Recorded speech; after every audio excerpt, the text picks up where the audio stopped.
సనాతన ధర్మం ఛానల్. ఈ వీడియోలో పుణ్యకార్యాలు చేయటం వల్ల మనకి ఏమి లభిస్తుందో తెలుసుకుందామా?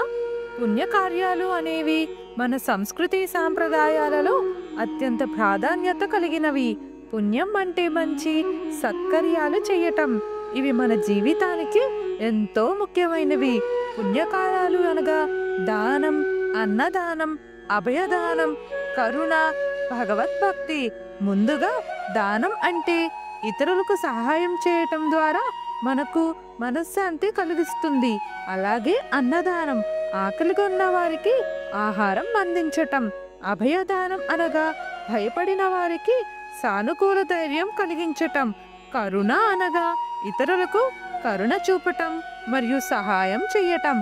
భగవద్భక్తి అనగా భగవంతుని పట్ల భక్తి చూపించటం మరియు పూజలు చేయటం. పుణ్యకార్యాలు చేయటం వల్ల లాభాలు ఏమిటంటే ఆధ్యాత్మిక ప్రగతి అనగా పుణ్యకార్యాలు చేయటం వల్ల మన ఆధ్యాత్మిక ప్రగతి మెరుగుపడుతుంది. అలాగే మనశ్శాంతి, సంభావన, సమాజంలో గౌరవం, పునర్జన్మ లభిస్తాయి. దానితోనే ధార్మికత, సమాజ సేవ, సత్యం మరియు న్యాయం కలుగుతుంది. అలానే పుణ్యకార్యాలు చేయటం మన సంస్కృతి సాంప్రదాయాలకు ప్రాధాన్యత కలిగినవి.